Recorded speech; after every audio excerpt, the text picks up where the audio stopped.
नमस्कार मित्रों, आज के परिवेश में कभी कभी यह महसूस होता है कि हम पुराने टाइम में जब बैकवर्ड थे, अनपढ़ थे, अशिक्षित थे, तभी अच्छे थे। आज जितना ज़्यादा साइंस तरक्की करती जा रही है, हम उतना ही परेशान और दुखी होते जा रहे हैं।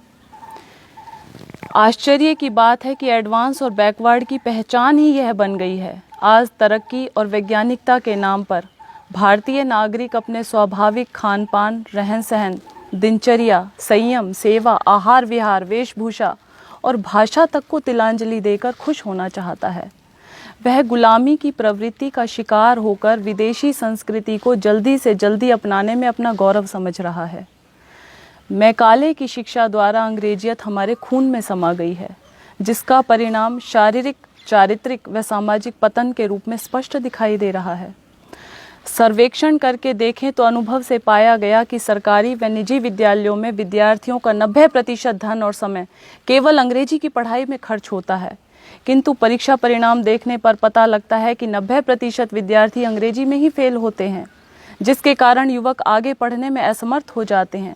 पब्लिक स्कूल के बच्चों में विशेष रूप से शारीरिक व मानसिक विकलांगता बढ़ रही है, जैसे चश्मा चढ़ना, नाक बंद, साइनस, गले टॉन्सिल के बीमार, चिड़चिड़ापन, पेटूपन, पेट की खराबी, जिद्दीपन, माता पिता के झूठे लाड़ प्यार से देर तक उठना, टीवी देखना पूरा दिन भर, अपने आप को बहुत सुपीरियोरिटी कॉम्प्लेक्स में आ जाना, अपने से बड़ों पर व्यंग्य कसना आदि दोष होने से पूरी शिक्षा यदि अच्छे से हो जाए और नौकरी ना मिले तो वह दुराचारी, अनाचारी और क्रूर अपराधी बन जाते हैं। जबकि आज तक कोई युवक जो गुरुकुल और संस्कृत पाठशालाओं में पढ़ा हुआ है अपराधी नहीं बना। ऐसे तरक्की वाले मॉडल जो आज एडवांस और फॉरवर्ड के नाम से बोला जाता है, माफ़ कीजिएगा, मैंने ये डेफिनेशन दी है एडवांस और फॉरवर्ड की जो आज के टाइम में सत्य है। बैठकर पेशाब करने वाला बैकवर्ड और खड़े खड़े दीवार पर पेशाब करने वाला एडवांस। बैठकर नीचे धरती पर पालती मार करके भोजन करने वाला बैकवर्ड। जूतों सहित खड़े खड़े चरने वाला एडवांस। नीचे से अपान वायु पाद निकालने वाला बैकवर्ड और ऊपर से बुरी भयानक डकार मारने वाला एडवांस। तखत पर बिना तकिया बिछौने के भी गाढ़ी नींद सोने वाला बैकवर्ड। सुंदर बेड पर फोम के गद्दों में एसी की हवा में भी अनिद्रा तनाव का शिकार, गोली खाकर करवट बदलने वाला एडवांस। और सादा भोजन, देशी वेशभूषा, सदा स्वस्थ, हट्टा कट्ठा, स्वस्थ शरीर वाला, सहज भाषा में खरी खरी बात करने वाला बैकवर्ड। सिंथेटिक और प्लास्टिक जैसे वस्त्रों में लिपटा हुआ, बहुत तंग या बहुत ढीले, अर्धनग्न दिखने वाली पोशाक पहनकर हर समय जूते जुराबों में घोड़े की तरह कसा हुआ दुष्चरित्र तथाकथित युवक और युवती।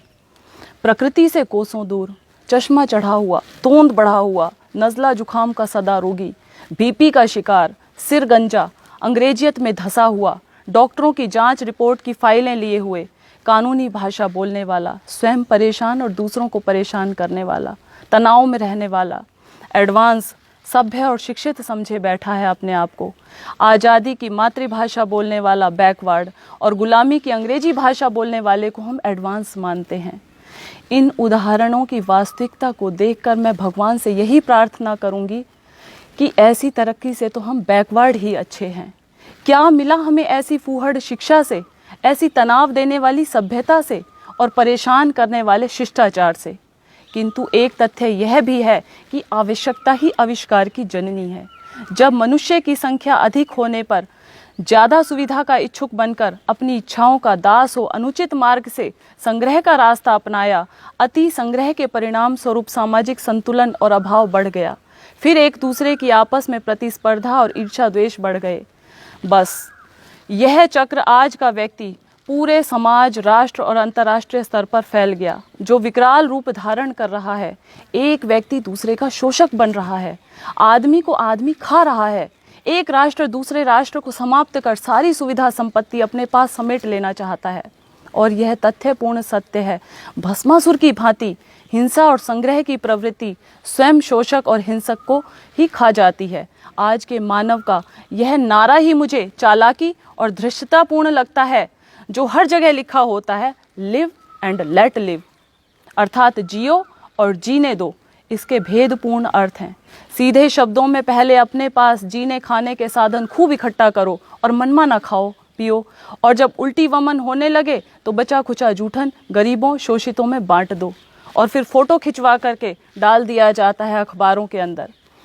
उन पर एहसान कर लो एक कवि के शब्दों में, बांटता है कंबल चमड़ी लोगों की उतार के, हज को चली है बिल्ली 900 चूहे मार के।